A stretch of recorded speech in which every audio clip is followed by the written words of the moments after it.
Discipline కు మారు పేరు ప్రపంచం లేదని ఉందంటే అది ఆర్మీ. నీతి నిజాయితీతో కూడుకున్న వ్యవస్థ సంస్థ నడుస్తుందంటే ఆర్మీ. అసలు ఆర్మీ జాబ్ కొట్టాలంటే ఏం చదువుకోవాలి? ఆర్మీ జాబ్ అవగాహన లోపం వల్ల నిరుద్యోగం అట్టుడికి పోతుంది. దేశ సేవకు చాలా మంది వెనుకబడుతున్నారు. ప్రతి జాబ్ లో అయితే ఇప్పుడు మనకి ఇయర్ కి ఇన్ని లీవ్స్, ఇన్ని సిక్ లీవ్స్ అట్లా పర్టికులర్ ఉంటాయి. మాకు ఏఎల్ సిఎల్ అంటారు ఉంటాయి సార్. సో మేజర్ గా మీ లైఫ్ లో మర్చిపోలేను ఈ ప్లేస్ ని, ఈ వార్ ని అన్న మూమెంట్ ఏది? 99 లా కార్గిల్ యుద్ధంలో పాల్గొన్నారు. నాతో పాటు చాలా మంది గాయపడ్డారు. నాకు కూడా బుల్లెట్ తగిలింది.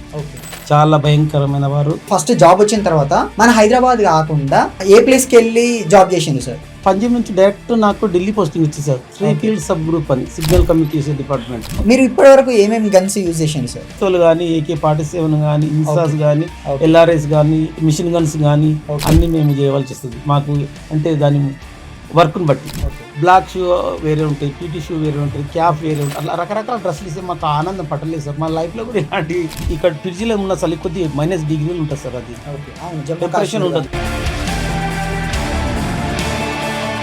సేవింగ్ చేసుకుంటే బ్లడ్ ఇట్లా వచ్చేస్తుంటుంది సార్. మన కోసం పోరాటం చేసి, దేశం కోసం రక్షించి, మన కోసం త్యాగం చేసిన ఏకైక వ్యక్తి అంటే ఆర్మీ సోల్జర్.